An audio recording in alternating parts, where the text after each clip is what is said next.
Park Do-jin didn't expect resistance. He slid the divorce papers across mahogany without looking up. His hands moved with the precision of someone closing a business deal, swift, final, emotionless. Elena Wilson picked up the pen. For 3 years, she'd been invisible in his world. The wife who managed his calendar, solved problems he never knew existed, held his empire together while he took credit for breathing. Now, she was signing away those 3 years with a single stroke. Do-jin glanced at her once. That was his mistake. Because, in that glance, Elena smiled. Not broken, not pleading, not even sad. Pure certainty. "You're free now," she said quietly, sliding the papers back. He frowned. Something about her tone felt wrong, like she'd just said goodbye to someone who mattered, not someone she was erasing. "I'll be gone by morning," Elena continued, standing. "Good," Do-jin muttered, already reaching for his phone. He didn't see her pause at the door. Didn't see her turn back and whisper something under her breath, words that sounded almost like a promise. When his phone buzzed 10 minutes later, the message changed everything. The board of directors requests an emergency meeting, 9 a.m., urgent. Do-jin's blood ran cold. The conference room fell silent the moment Do-jin entered. 13 board members, all staring at their tablets, all pale. "What's happening?" he demanded. The CFO, Park Min-jun, spoke with trembling voice. Every major account transferred simultaneously at midnight to shell corporations in Singapore and Hong Kong. Ondo. Do-jin's chest tightened. "That's impossible. Our security was managed by someone with complete clearance," Min-jun finished. "Someone who knew every password, every backdoor, every contingency plan." The numbers on the screen told a story Do-jin didn't want to read. $847 million. Vanished. "Who?" he whispered. Min-jun hesitated. Then he turned his tablet around. A signature appeared on every transfer authorization. Elena Wilson. But she, Do-jin started. She walked through security at 2 a.m. like a ghost. Another board member cut in. No alarms, no trace, no hesitation. Do-jin staggered backward. The woman he'd dismissed as a supporting player had dismantled his empire in a single night. And he'd signed the divorce papers mere hours before it happened. His phone buzzed. A message from an unknown number. "Now you understand how it feels to lose everything." Investigators dug deeper. They discovered that Elena Wilson wasn't just his ex-wife. She was connected to something Do-jin's family had spent decades burying. In 1995, her father, James Wilson, had been the original architect of the company's core technology, a visionary. He pitched his innovation to Do-jin's father with a handshake and a contract. The contract promised partnership. It delivered erasure. James Wilson spent 20 years fighting legal battles he couldn't afford, watching his life's work transform into Park family wealth. He died, believing his legacy was gone. Elena had been 7 years old at his funeral. She'd made a promise to restore what was stolen. For 15 years, she'd prepared. University degrees in business and finance, strategic entry into Do-jin's world. A marriage that no one questioned because she was invisible, just an efficient wife managing schedules. But she'd been managing something far larger. Over 3 years, Elena had positioned operatives throughout the company. A security consultant who was actually her contact. An accountant who'd been waiting for her signal. A network of people whose own families had been destroyed by Do-jin's family's corruption. The transfer at midnight wasn't spontaneous. It was the final move of a plan, 16 years in the making. The next morning, Elena gave her first interview from Tokyo, sitting in an office bearing her father's name. James Wilson Enterprises. "My father believed in innovation," she said to the camera. The Park family believed in theft. Today, his name is restored.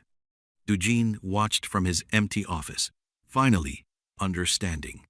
He hadn't just lost to a woman. He'd lost to his family's past. By afternoon, the financial press had reconstructed the full story. Korean billionaire's wife orchestrates stunning reversal. Stolen legacy reclaimed. Dujin's phone wouldn't stop ringing. Investors demanding answers.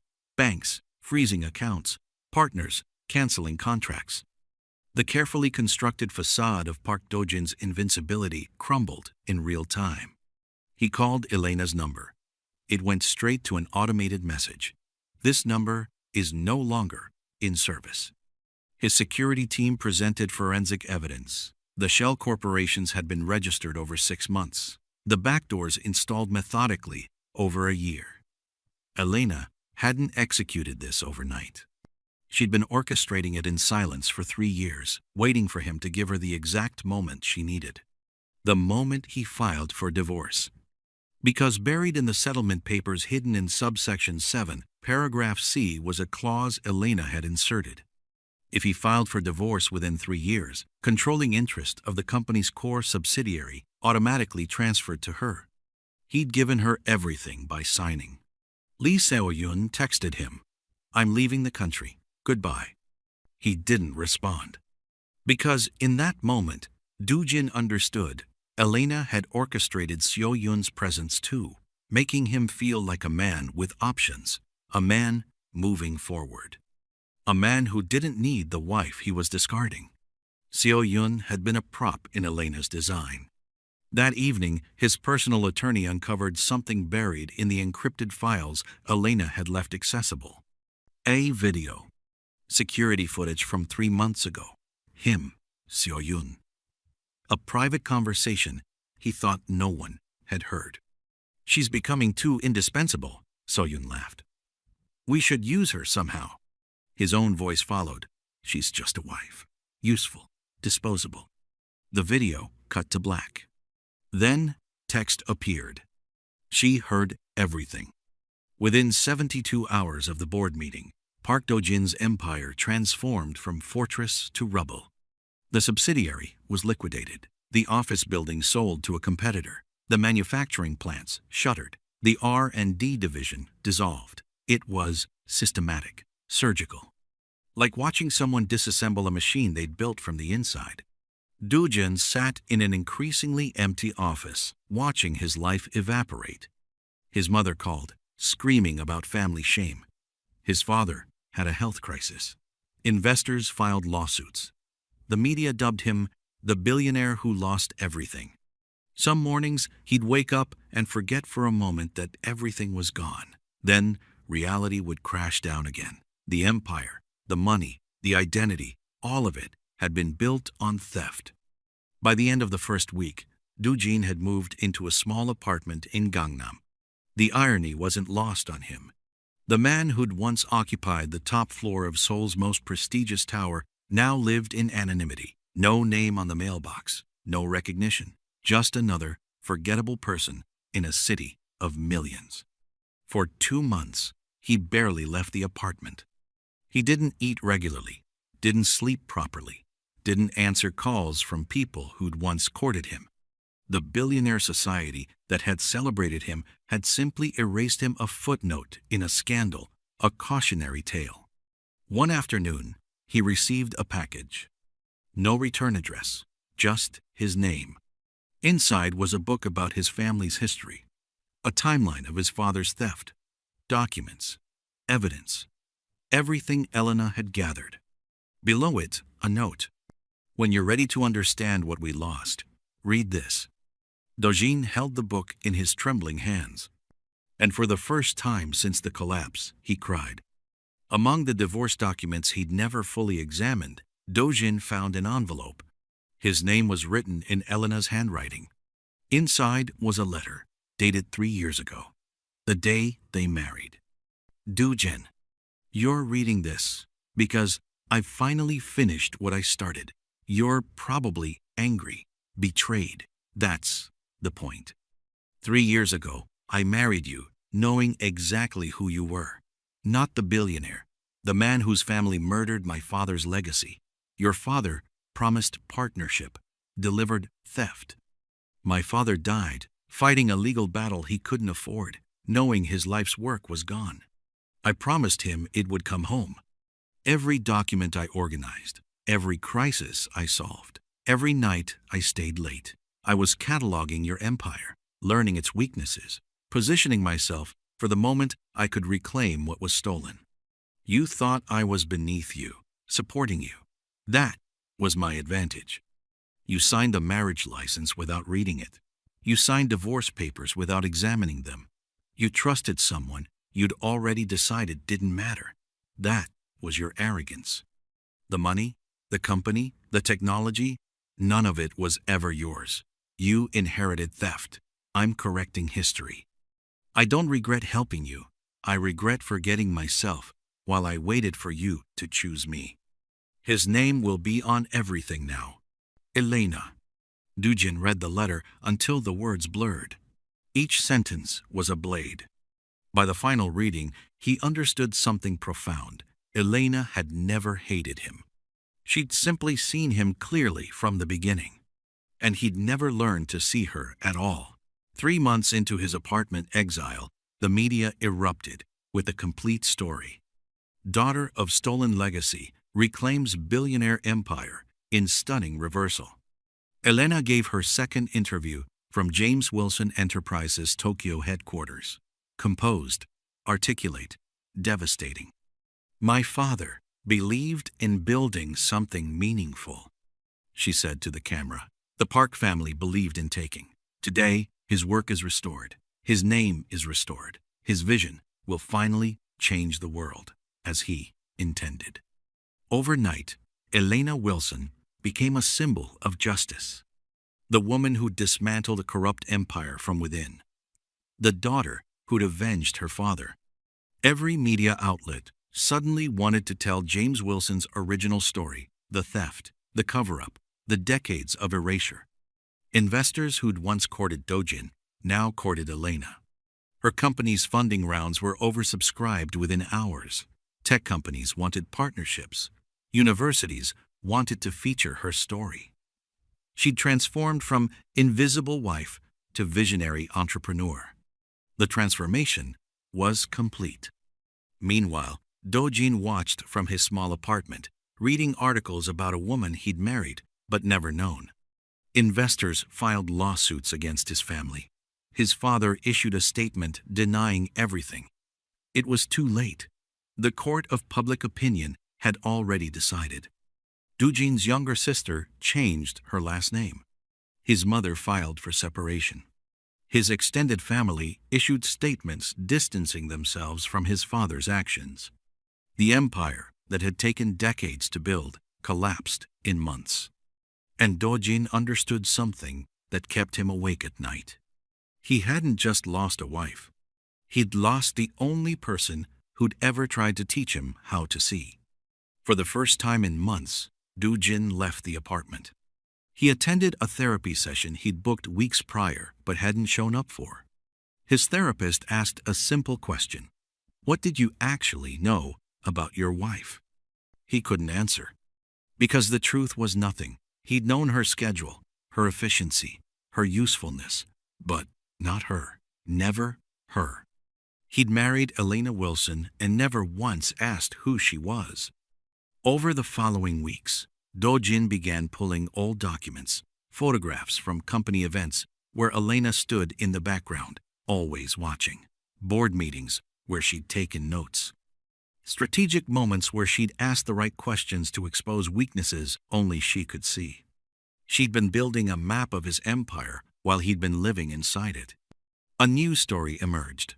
Elena had donated her entire profit from the company liquidation, billions of won, to her father's educational foundation, scholarships for underprivileged students, research grants in her father's name, libraries, a wing at the university her father had attended. She wasn't keeping the money. She was honoring his legacy. Dojin finally understood the difference between ambition and purpose. Elena had been driven by something deeper than revenge: justice, restoration, the completion of her father's unfinished work.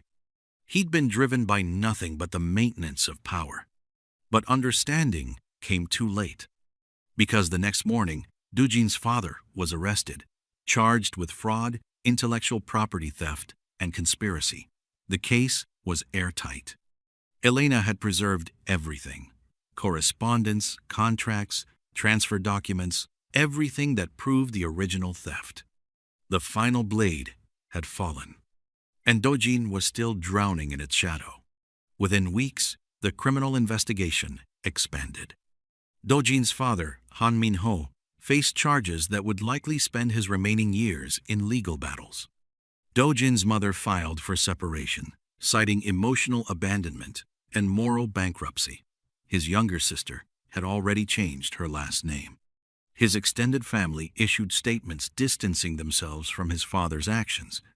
The empire that had taken decades to build had collapsed in months. Dojin watched it all from his small apartment in Gangnam, the irony not lost on him.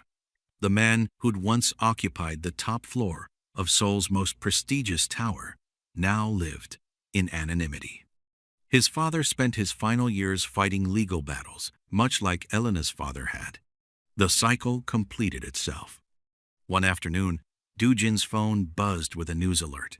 James Wilson, enterprises valued at $12 billion, predicted to revolutionize multiple industries. Elena's company had exceeded every projection. She'd succeeded where her father had failed, not just by reclaiming his legacy, but by expanding it. The original technology had been visionary. In Elena's hands, with resources and freedom, it became revolutionary. Dojin felt something unfamiliar then, not resentment, admiration. She'd earned this. Every moment of planning, every night of strategic positioning, every year of invisibility, it had all been in service of something real. His phone buzzed. A message from an unknown number. Your father is willing to negotiate a settlement. He's offering half of what he stole, with a formal apology. Tell him I accept, and tell him I forgive. Dujin stared at those words. I forgive. After everything, she was offering mercy. He spent the next year deciding whether to accept it, whether he deserved mercy, whether he could rebuild into something better, whether seeing his own blindness was enough to become a different man. By the time he reached his answer, everything had changed. 1 year after the forgiveness message, Dojin sat across from Elena at an industry conference. Not by design, by accident. They'd both been invited to speak on corporate ethics. Their eyes met across a hallway, and neither of them looked away. Later, she found him alone. I wasn't expecting to see you, Elena said. I wasn't expecting to still exist, Dojin replied. She studied him. The man who discarded her wasn't recognizable anymore. The billionaire ego was gone. The arrogance, the blindness. What remained was just a person, diminished, humbled, real. Why did you forgive my father? He asked. Because my father taught me that holding on to anger is just carrying someone else's weight, Elena said. He spent his last years consumed by what your family took. I refused to spend mine the same way. The apology mattered. The settlement matters. But more than that, I needed to be free. Dujin nodded slowly. I didn't know you at all, he said quietly. No, Elena agreed. You didn't. That was the point. I needed to be invisible to survive in your world. I needed you to underestimate me, to dismiss me. If you'd ever actually seen me, you would have recognized the threat. I should have, Dojin said. I should have paid attention. Yes, Elena said. You should have. She extended her hand, not as a wife, not as an enemy, but as someone who'd completed her mission and found peace. He shook it and understood that this was closure, not forgiveness from her side, but the acknowledgement that she'd moved beyond him entirely. A year after that conference, Dojin received a package. Inside was a book, James Wilson, The Life and Legacy of a Visionary, published by Elena's Foundation. His father's story, finally told completely, the theft, the erasure, the death that came before vindication. There was a note inside. I wanted you to know the whole story, not the version your family controlled, the truth. I think you're finally ready to understand what my family lost. Dujin held the book in his hands for an hour. He wasn't ready, but he read it anyway. Page after page of his father's documented crimes, page after page of James Wilson's genius, the original designs, the innovative thinking, the conversations where Dojin's father had promised partnership and delivered betrayal. By the end, Dujin couldn't distinguish between his tears and his sweat. He'd built his entire identity on a theft he'd never even questioned, never examined, never considered that his comfort, his privilege, his power had been constructed from someone else's erasure. For weeks, Dojin couldn't decide what to do. Give the book to his father? Burn it? Donate it to a library? Finally, one morning, he made a choice. It was the only way to honor what he'd learned. That evening, he went back to university. He studied ethics in business, became a consultant, helping companies audit their own practices for hidden corruption. He worked with whistleblowers, families who'd been wronged by corporate theft, and young professionals learning the difference between power and purpose. It wasn't glamorous. It didn't restore his wealth or status. But it mattered. James Wilson's name was now synonymous with innovation. The technology his daughter had restored had changed industries. Artificial intelligence, medical research, environmental solutions, everything had roots in his original vision. Universities studied his work. Engineers referenced his principles. The erasure had been corrected completely. Elena, now 35, was one of the most influential people in tech, not because she was ruthless, though she'd proven she could be, but because she'd taken her father's legacy and transformed it into something that served humanity. Dojin, by contrast, had spent 5 years in quiet reconstruction. Not rebuilding an empire, he'd abandoned that ambition long ago. Instead, he'd become a voice for corporate ethics, a consultant, a teacher, a man who'd learned that seeing clearly came at the cost of power. 5 years after their conference meeting, they found themselves at another industry event. Elena attended a conference where Dojin was speaking. She listened from the back of the room as he told an audience, "I was once the man everything was built for. I didn't question it. I didn't examine it. I assumed I deserved it. That blindness cost me everything, and it taught me everything." After his talk, she waited. They stood in a hallway, not the same hallway, but one that felt similar, like the universe giving them a chance to speak again. "I heard you're doing important work," Elena said. "I heard you changed the world," Dojin replied. They both smiled, not with romance, but with recognition. Two people who'd collided once, who'd tried to destroy each other, and had instead created something neither could have built alone. "I never hated you," Elena said. "I know," Dojin said. "That's what made it worse." She extended her hand, not as a wife, not as an enemy, but as someone who'd completed her mission and found peace. He shook it. And in that moment, the story that had begun with a signature on divorce papers finally reached its true ending, not with reconciliation, but with understanding. Not with restoration of what was lost, but with acceptance of what was learned. Elena walked away, and Dojin let her go this time with eyes wide open, finally seeing the woman who taught him how to see.